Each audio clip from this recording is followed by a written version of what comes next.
In the primer fields part 1, it was shown how two magnetic poles of opposite magnetic polarity would form a variety of plasma structures within a vacuum chamber. The color and shape of these plasma structures were clearly determined by the following factors: the shape of the magnetic poles, the spacing and orientation of the magnetic poles, the type of purging gas that was used, the vacuum level within the vacuum chamber, the electrical voltage used, the polarity of the direct current electricity used in the experiment, and the positioning of the electrodes within the vacuum chamber. All of these factors influence the shape of the plasma formations within the vacuum chamber. In the primer fields part 1, the plasma formations were often shown starting out with long arcs that gradually transitioned into a stable formation. This startup transition was due to a change in the vacuum level alone. Once the vacuum level is stabilized at the correct level for the plasma formation desired, the light emitted by the glowing plasma can be turned off and on instantly. So the electricity is not responsible for the fields that form the plasma formations. The electrical polarity determines how the plasma conforms to the fields, but the fields are not at all formed by the electricity. A reversal of the electrical current that causes the plasma to glow will cause an entirely different pattern to be revealed in the vacuum chamber, but this is due to a simple polarization change in the plasma, which reveals a different aspect of the same field structure. The electrical polarity is not causing the fields to change, it is just changing how the plasma responds to the fields. Here we see the instantaneous effects of this electrical polarity reversal, as the DC electrical supply is switched between polarity states, just as you would flip a light switch on and off.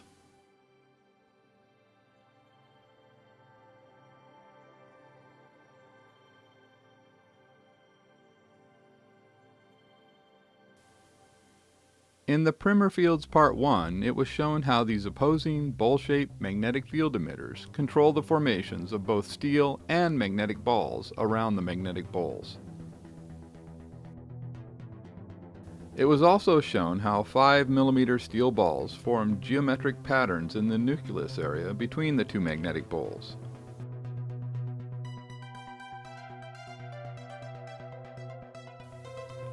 We also saw that these steel balls repelled each other because of the magnetic field that was induced into each of them in the nucleus area.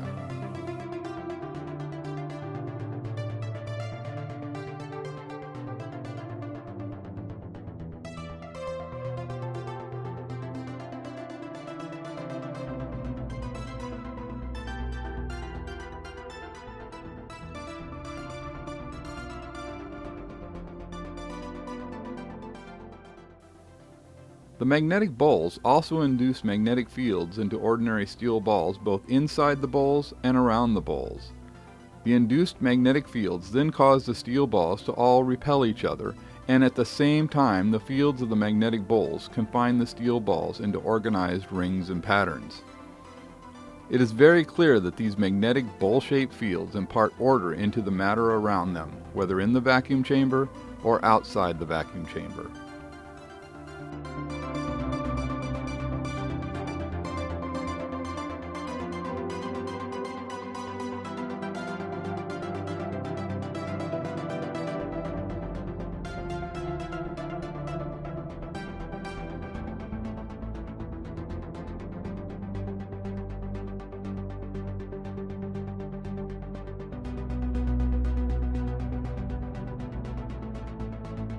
It was also shown how one of these magnetic bowls would induce a magnetic field into an ordinary steel ball, which then caused the steel ball to be repelled away from the bottom of the bowl.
Then, by utilizing what we learned in the laboratory experiments, we were then able to come to understand the structures we find in space better than ever before.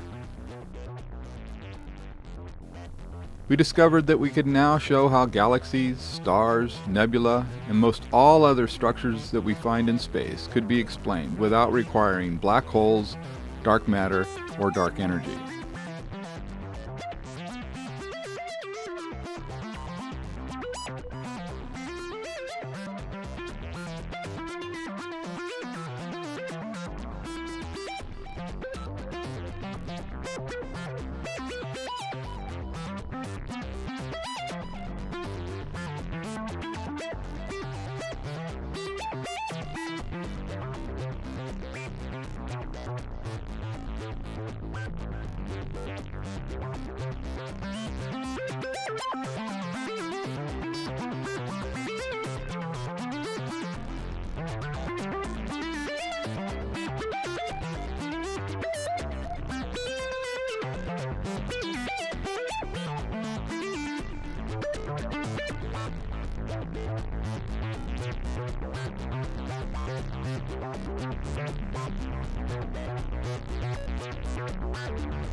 That brings us to part 2 in the Primer Field series.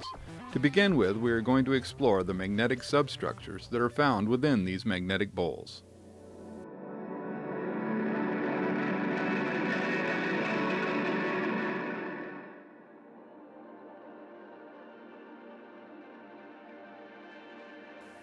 The reason for the glowing rings that we see inside the magnetic poles in the vacuum chamber will be explained in this section of the Primer Fields. Understanding the function of these rings is critical to understanding how fusion works in the stars.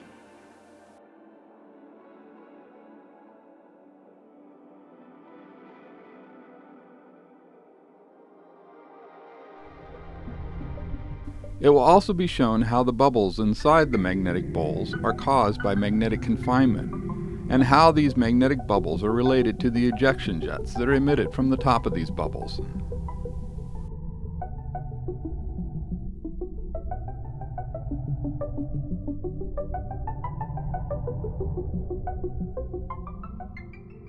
This animation shows a magnetic bowl. In the bottom of the bowl, we find 3 magnetic substructures. Now we will slice the bowl in order to get a better view of these magnetic substructures.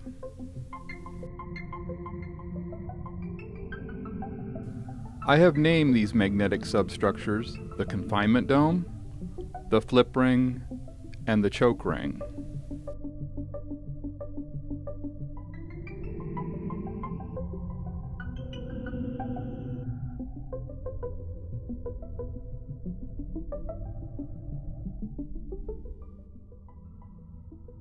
A regular compass is much too large to properly map the fields within the magnetic poles, so a much smaller magnetic compass was fabricated to map the fields in and around the magnetic poles.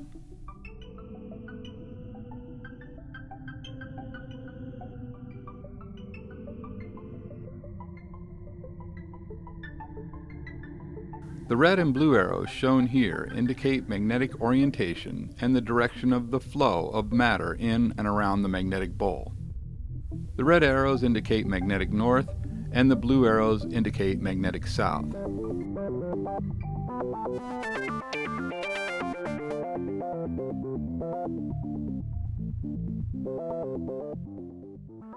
Here we see a magnetic sphere being used to reveal the shape of the confinement dome.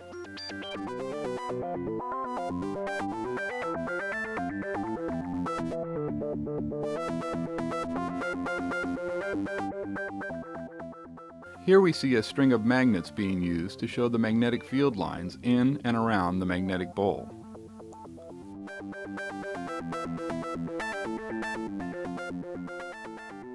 Here we see an example of the ejection forces that exist within the magnetic poles. Then we see that this ejection force can be extremely strong.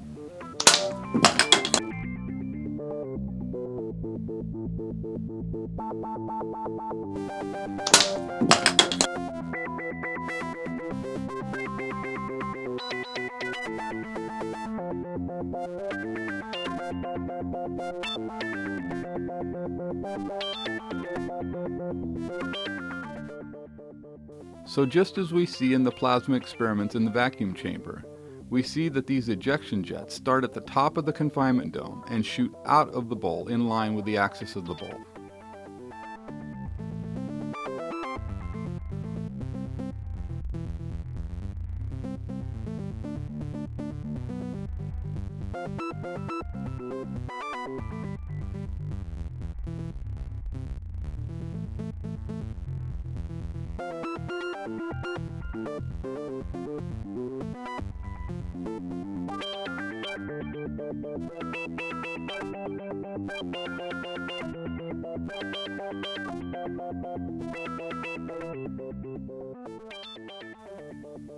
Then when we take this knowledge and apply it to the Vela pulsar, we find some incredible validation of this theory. Notice how perfectly the bowl shape, flip ring, and ejection jets all match with the structure of the Vela pulsar.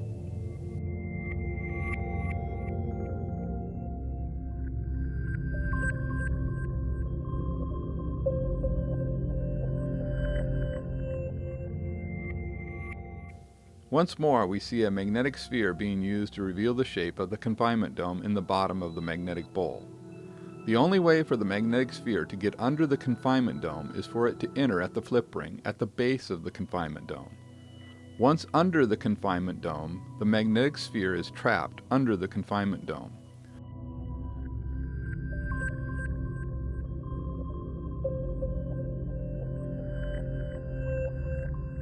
If the magnetic sphere is forced above the confinement dome, we see that it is ejected up and then once again held above the confinement dome by the magnetic forces within the bowl.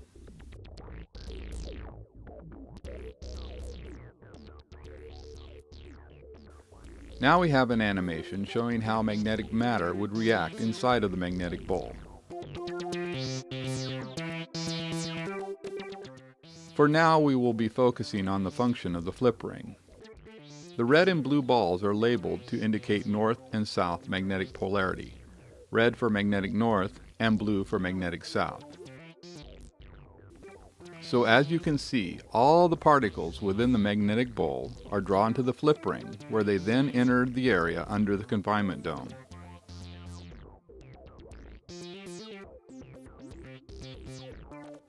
Notice how at the flip ring the balls flip magnetic orientation. That is why I call it the flip ring, because it flips the magnetic orientation of the matter passing through it.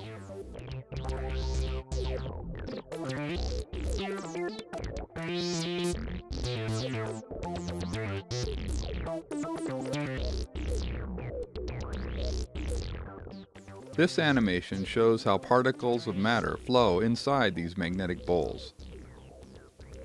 The particles of matter entering the bowl are each induced with a magnetic field of their own. Then these particles of matter are drawn down to the flip ring, where they violently flip magnetic orientation and then become trapped under the confinement dome and above the choke ring. This flow of matter continues until the supply of available matter is exhausted. These bowl-shaped magnetic fields act as matter compressors. They will compress available matter until there is nothing left. That is why there is a vacuum in space. Most all of the available matter has been compressed so that all that remains in space is a vacuum.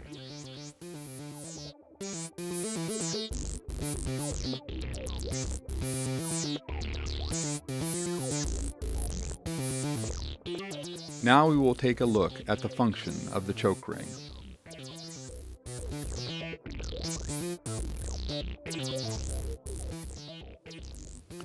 Shown here are steel balls that are held in place at the choke ring. The balls are free to rotate around the choke ring, but they resist exiting out the bottom of the bowl or going back up into the bowl. The flow of matter is choked at the choke ring, which is why I call it the choke ring.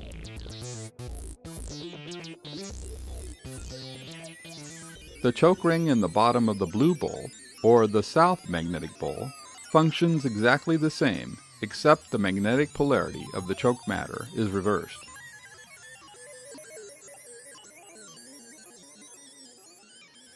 So here in the bottom of this bowl in the vacuum chamber, the glowing ring is the flip ring.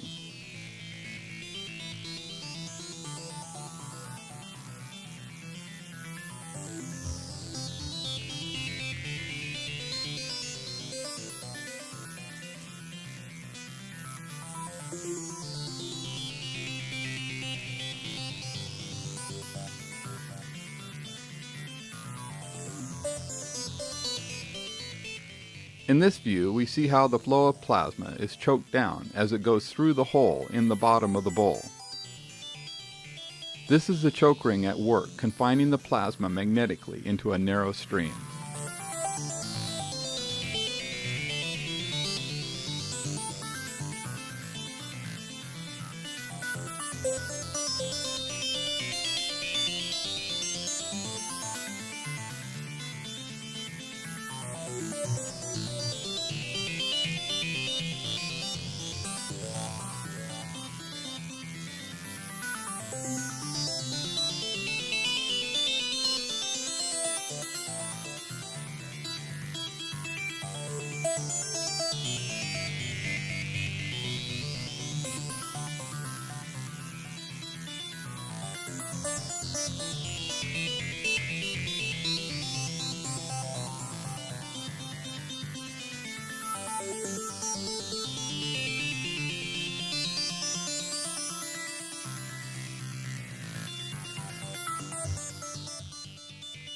Now we are going to take a look at another magnetic substructure that exists below the bottom of the magnetic bowl. I refer to this area as the flip point. The flip point is in line with the axis of the bowl.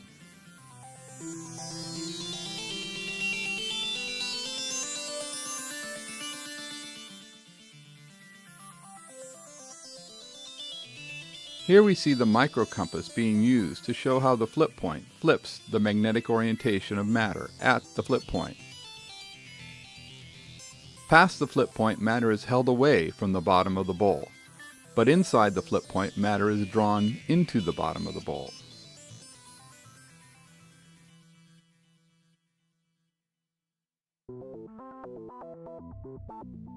In this demonstration, notice that the steel ball is pulled towards the flip point and then held at the flip point by the interaction of the magnetic fields of the bowl and the induced magnetic field of the steel ball.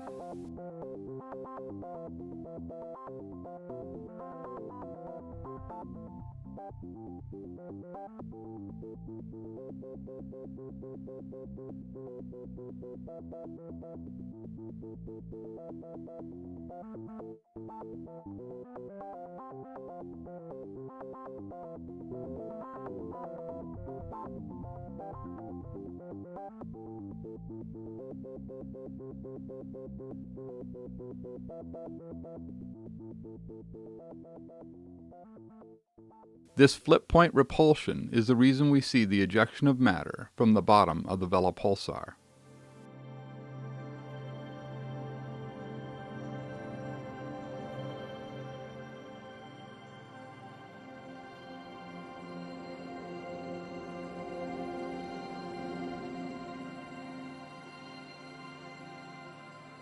In January of 2013, the Chandra X-ray Observatory released this series of images showing the flow of matter around and into the Vela pulsar.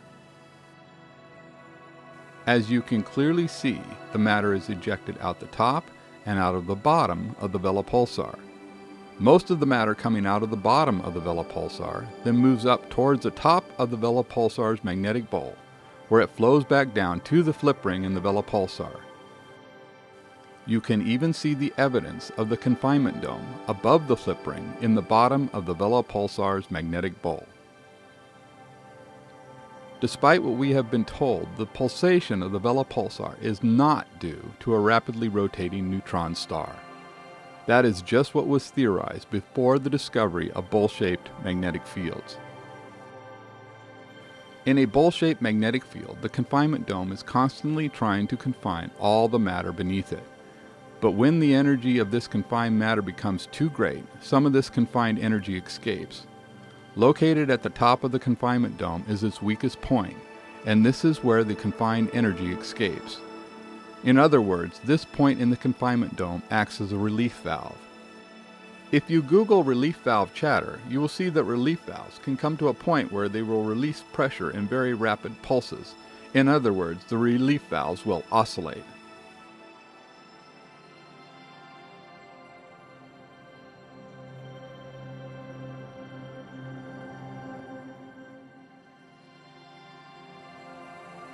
Since the confinement dome is acting as a relief valve, it can come to a state where it is rapidly pulsing as it releases a burst of energy and then closes again, cutting the flow of energy being released.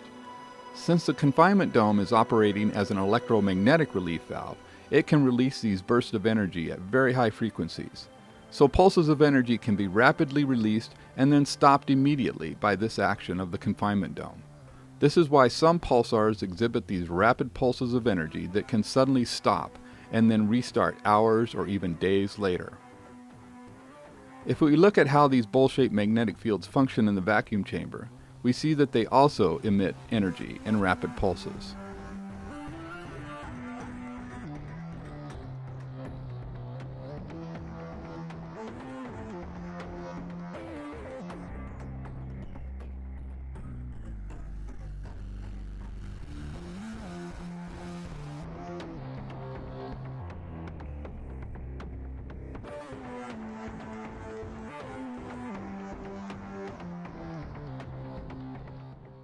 In the ejection jet of HH111, we can see very definite pulses in the matter ejected.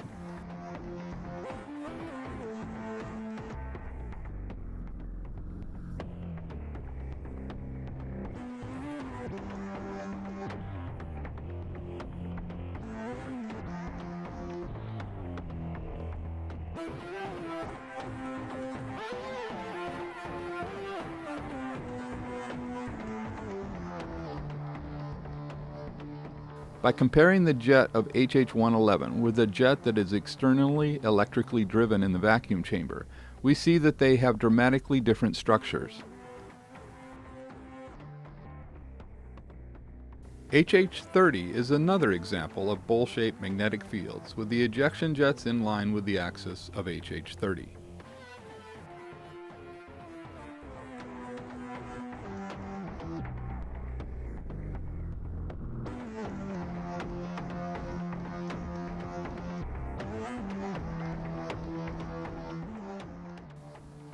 The externally electrically driven plasma jet, as shown in the lower image, is very steady and it fades gradually, whereas the jet of HH111 has dramatic pulse formations and a sudden cutoff at the tip.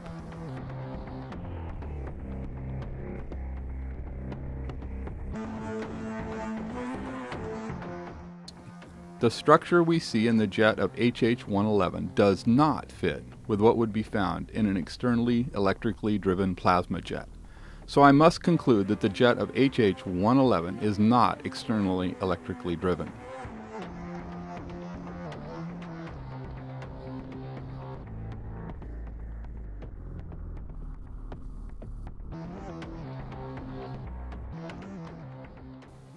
This same logic would apply to the jet of M87. This jet is not a continuous structure that would be expected if this was truly externally electrically driven, as the jet on the right is. But we do see the common overall shape of the jets due to the shared magnetic bowl structure responsible for the jets in both M87 and the jets in the vacuum chamber. As we examine the Crab pulsar, we see that it is also easily explained with a bowl-shaped magnetic field. Here we can see the knot-like pulses that are emitted by the magnetic bowls in the vacuum chamber. Also notice how the plasma is choked down by the choke ring as it flows up into the upper bowl.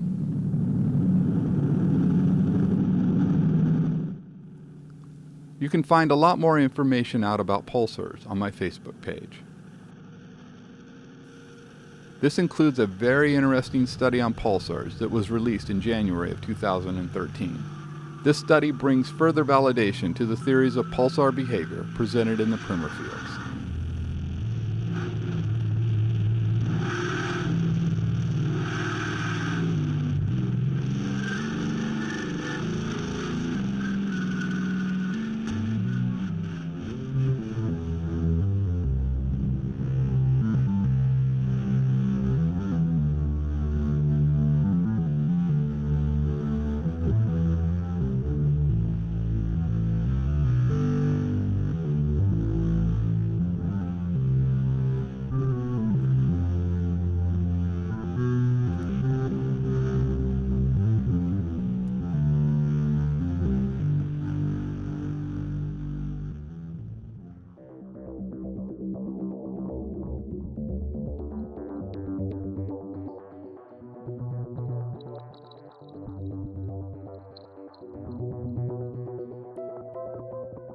Now we are going to look at supernova remnants. Supernova remnants are all that are left of a star after it explodes or goes supernova. Astrophysicists believe that all of these bubble-type supernova remnants once had a star in the middle of them. Then they believe that the bubble we see is a shell of gas moving away from where the exploding star once was. But I am now going to show you that this concept is incorrect.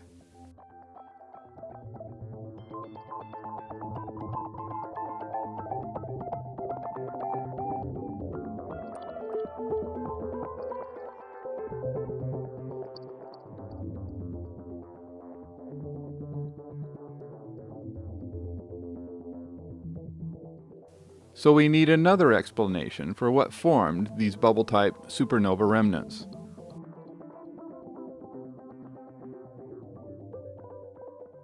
Occam's razor is accepted in science as a way to determine which solution to a problem is most likely the correct one. The goal when using Occam's razor is to provide the simplest solution possible. Therefore, in line with Occam's razor, I'm going to show you a very simple explanation of the forces behind bubble-type supernova remnants.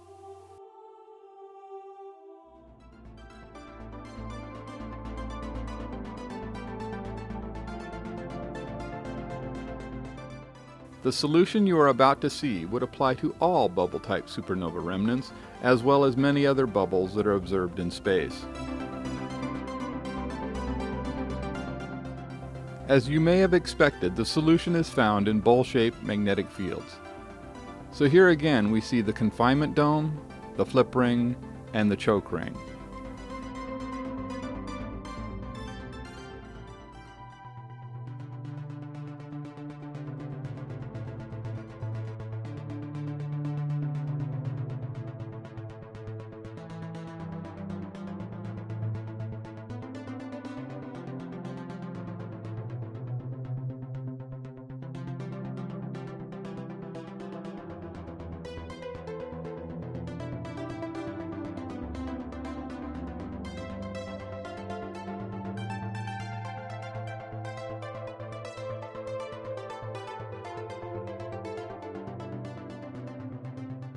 Particles of matter are drawn down into the magnetic bowl and down to the flip ring.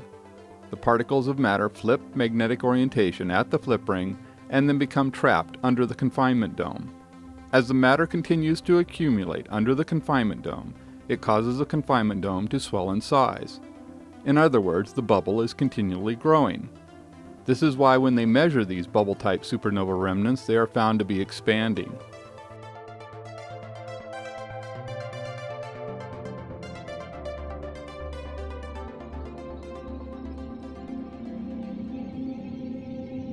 Notice the lip at the bottom of Tycho's supernova remnant. This is where the flip ring is located.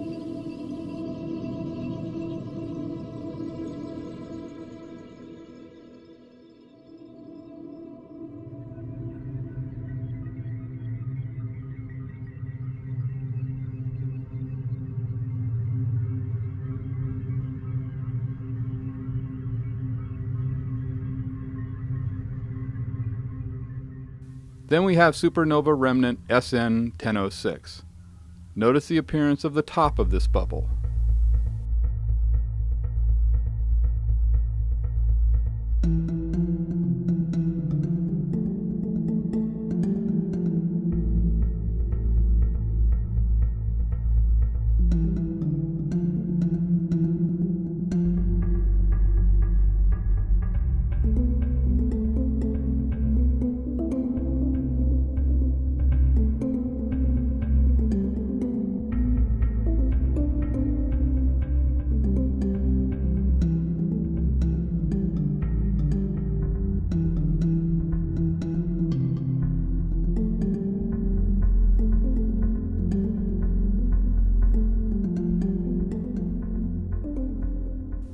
Notice the axial formation up through the middle of this supernova remnant.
There are times when the internal pressure of the bubble is too great and the magnetic bubble will fail at its weakest point.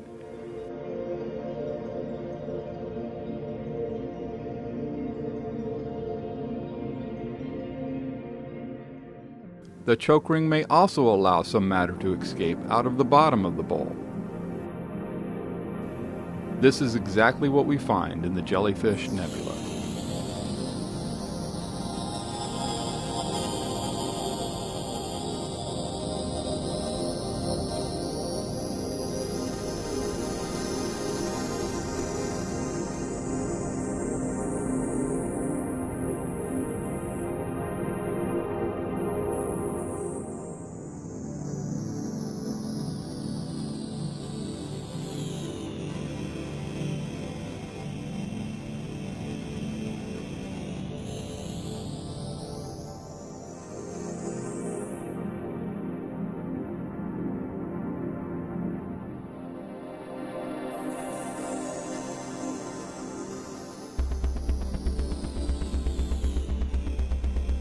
Scientists have studied supernova remnants with a wide variety of instruments.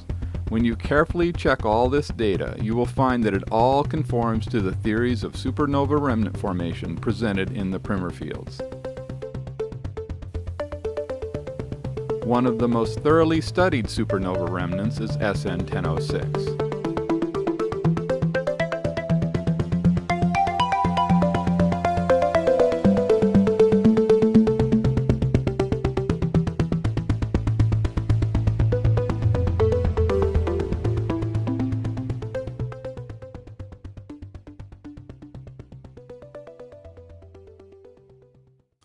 This image of SN 1006 shows what is seen in wavelengths of light visible to the human eye.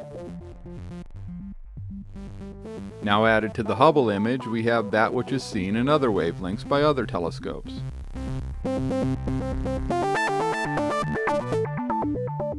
Where the magnetic field is the strongest is at the choke ring, and this is also where matter is compressed to the greatest density. This is why the choke ring area of SN 1006 is the only part of SN 1006 visible to the human eye. This is where matter has the highest density and becomes visible.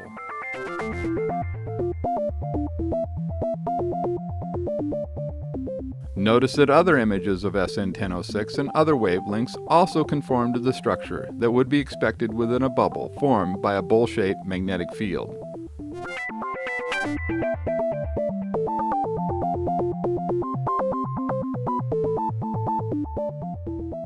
Here we see the flow of matter going down to the flip ring, and the ejection of matter out of the top and out of the bottom of SN1006.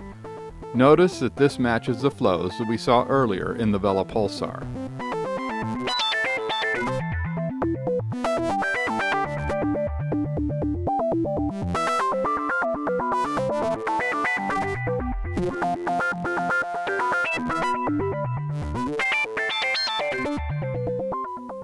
Then we have this very interesting supernova remnant. I will just let the images do the talking.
Then as we observe the Ring Nebula, we also see that it too is actually formed by a bowl-shaped magnetic field.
So based on what we now know about how bubbles are truly formed in space, the massive bubble structures that have been discovered in our own Milky Way galaxy make complete sense.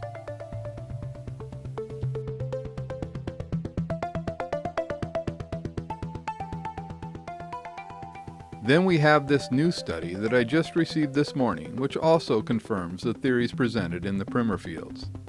The magnetic nature of our universe is undeniable.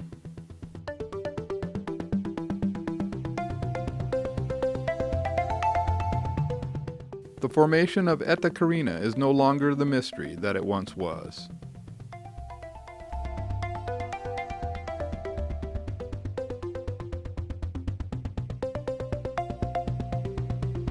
The Eskimo Nebula is also easy to understand once you realize that it too is formed by bowl-shaped magnetic fields.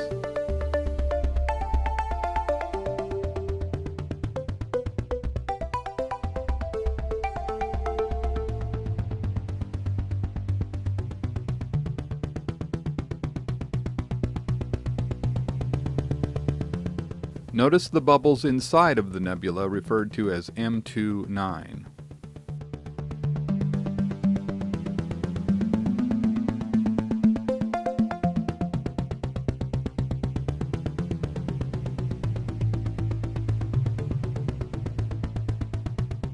So now that you know the patterns to look for, you will see that there are many confirmations of the primer fields theories found throughout the universe.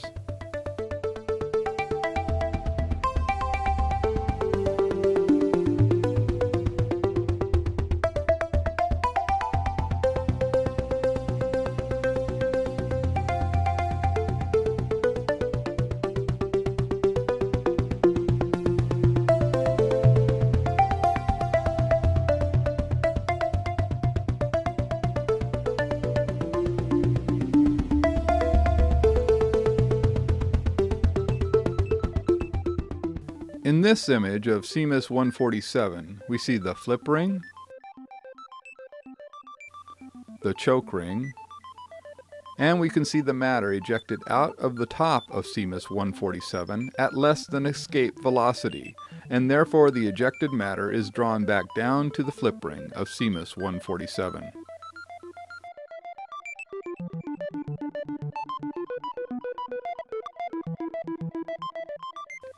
In this image of the Rosette and Cone Nebula, we can find 3 magnetic bowls with bubbles in the bottom of them.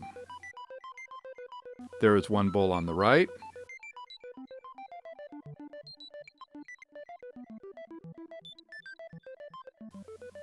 one faint bowl in the middle,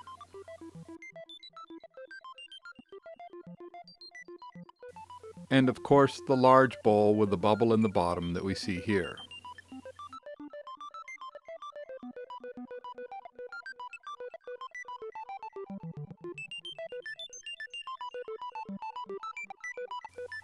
The bubble nebula is clearly in the bottom of a bowl.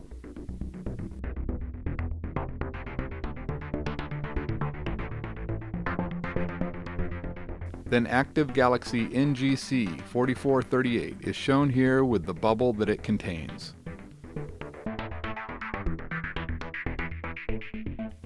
By now you don't even need me to show you the bowl-shaped magnetic fields that form the infamous Hourglass Nebula. You can even see the confinement dome down inside the Hourglass Nebula.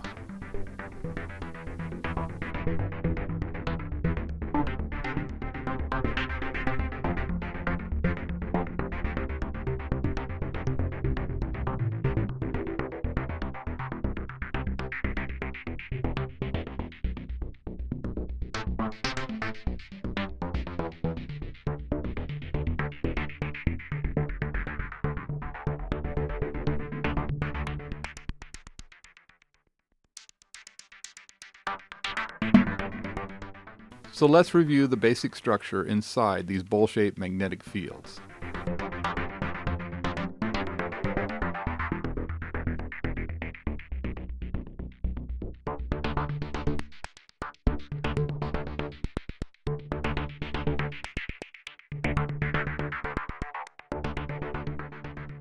The red bowl represents north magnetic orientation and the blue bowl represents south magnetic orientation.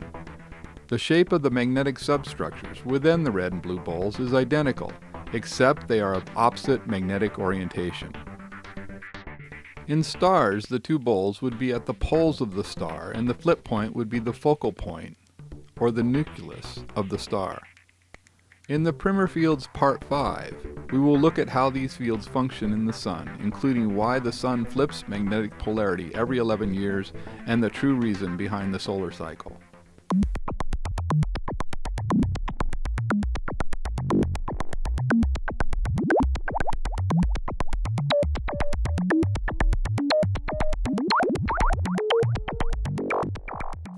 Notice that in the vacuum chamber experiments, you can see that there is a brighter inner magnetic bubble in the middle of the outer magnetic bubble.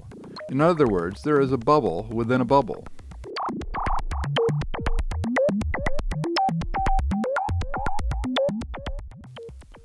In NGC 3918, we also see a bubble within a bubble.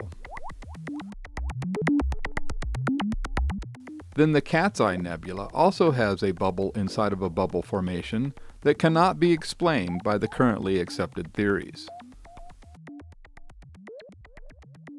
But when we apply the primer fields approach, you will see that these bubble-in-bubble structures are very easy to explain.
So as you can clearly see, all of these bubble-in-a-bubble type formations are very easy to understand once you actually know the real truth.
There are also rings observed in space, and here you can see how these rings can be formed between two bowl-shaped magnetic fields.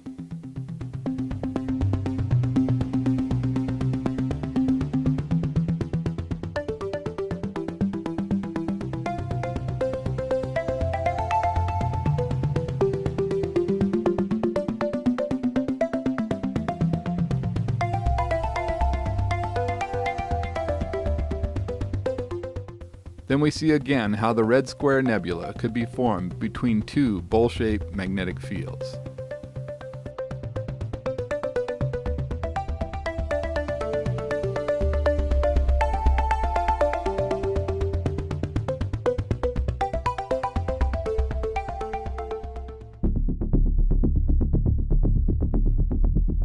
Now we are going to take a look at how these bowl-shaped magnetic fields are responsible for what has been discovered in and around Saturn.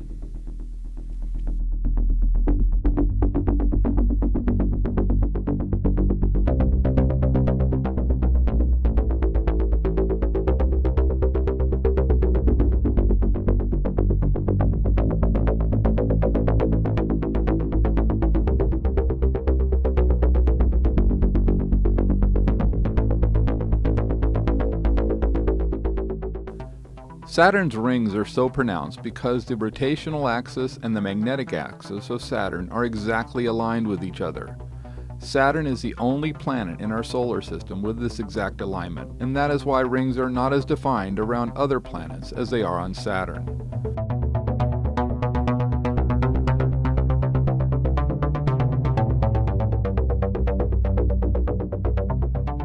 The rings around Saturn are held in place by the bowl-shaped magnetic fields, just as the disk of plasma is in the vacuum chamber experiments.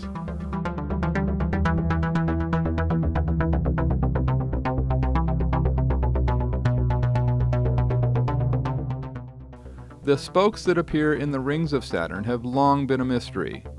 But when you apply what we learned in the vacuum chamber experiments, the cause of these spokes become very clear.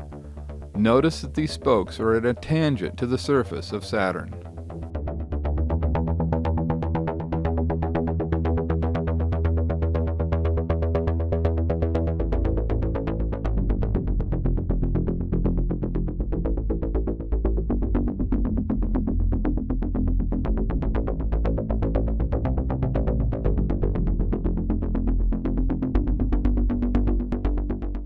Notice how the burst of plasma emissions from the center of the vacuum chamber are also at a tangent to the rapidly rotating core in the vacuum chamber. When we overlay the vacuum chamber video with the images of Saturn and its rings, the solution to the source of the spokes in Saturn's rings becomes obvious.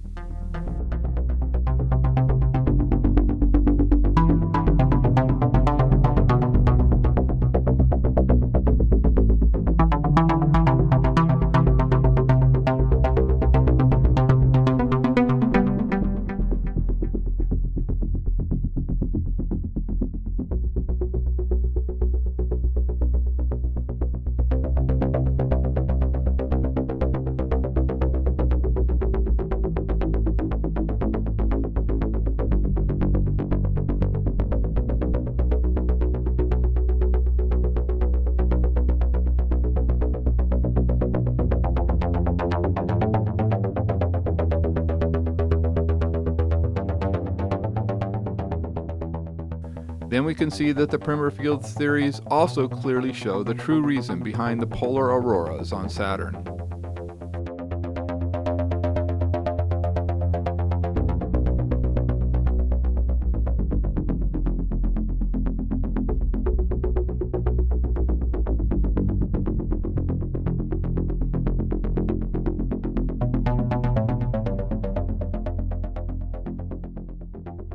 Shown here is the basic magnetic field structure that exists around Saturn.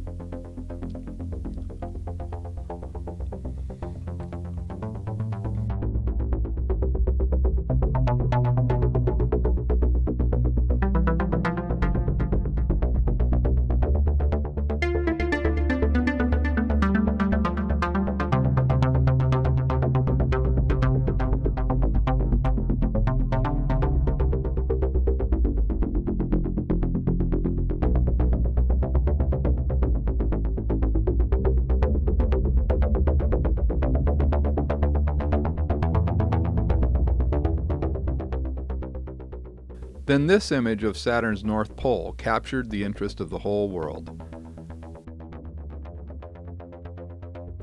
But it's not really that difficult to explain once you understand the theories and concepts presented in the Primer fields. If you look closely, you will even see the magnetic bubble in the middle of this image.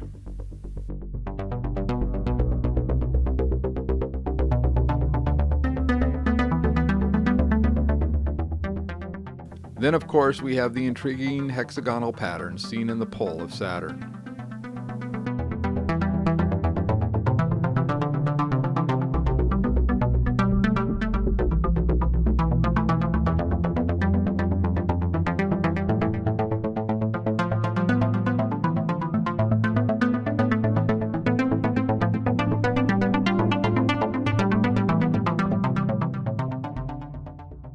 Around the axis of these bowl-shaped magnetic fields, we find that these fields will cause matter to form these regular polygonal shapes.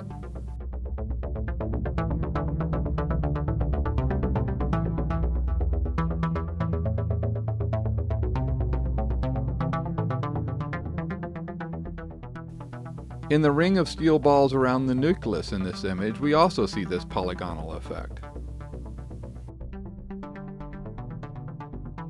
So as you can see, most all of the mysteries of Saturn are very easy to explain when you apply the theories that you have learned in the Primer fields.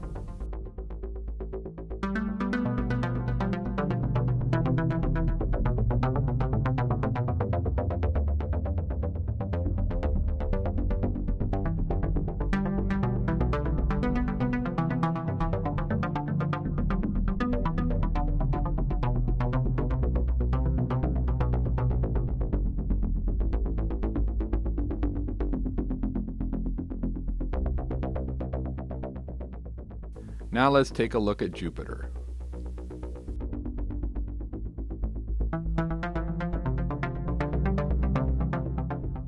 Here we see that Jupiter's magnetic axis and rotational axis are not quite aligned, and that is why the rings of Jupiter are not as pronounced as the rings around Saturn.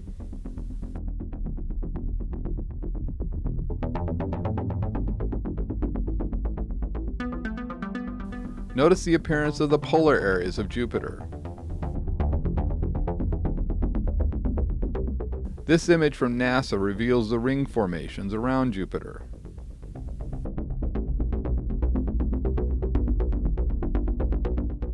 These views of the poles of Jupiter reveal very organized patterns about its axis.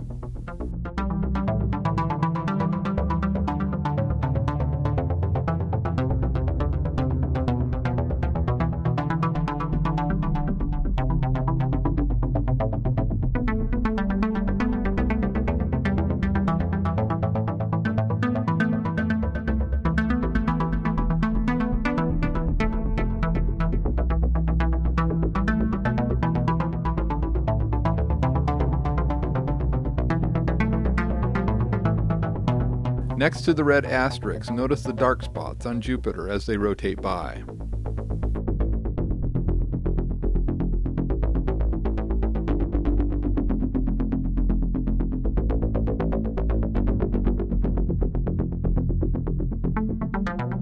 Now notice these same type of flows on the bowls in the vacuum chamber. You can see the fingers of plasma on the lower bowl in this image.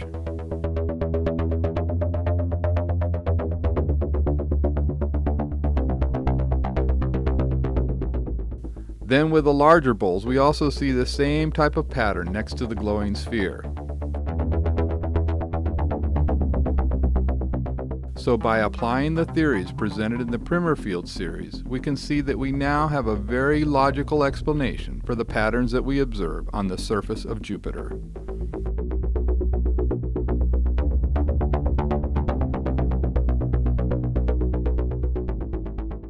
That brings us to the end of the Primer Fields Part 2. In this installment, we learned about the magnetic substructures that are found within the bowl-shaped magnetic fields.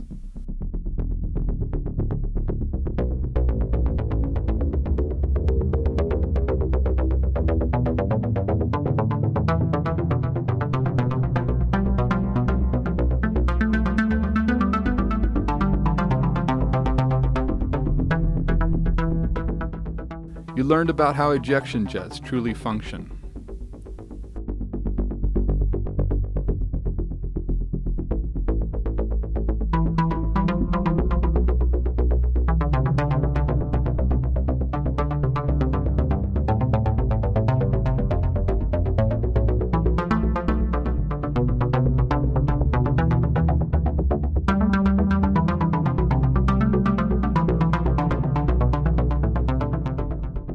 You were shown clear proof of bowl-shaped magnetic fields at work in the Vela pulsar.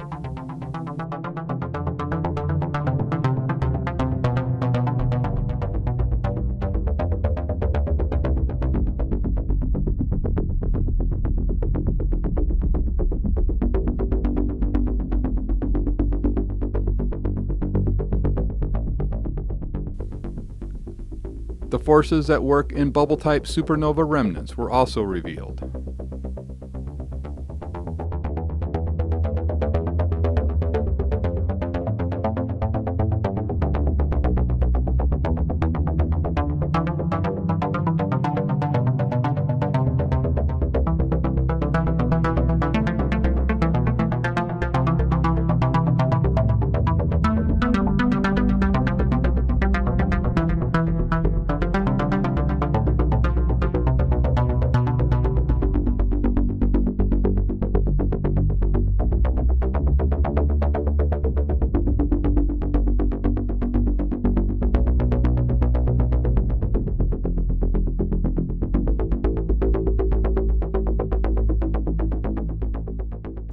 We also saw that bubble-in-bubble type nebula are easily explained using the theories presented in the Primer fields.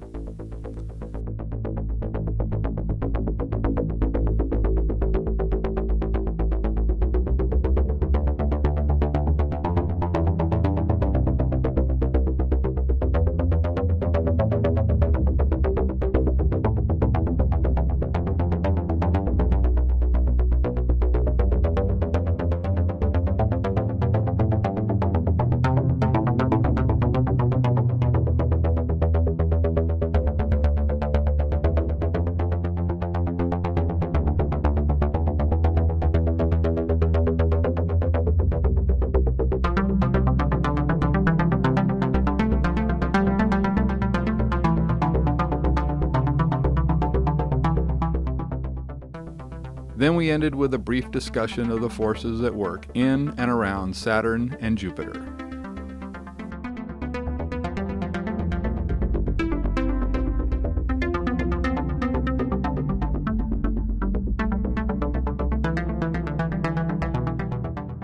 In the Primer Fields Part 3, we will be exploring the wave-particle nature of matter. This will include an in-depth examination of light and the reason it exhibits the dual nature that we find in the infamous double-slit experiment.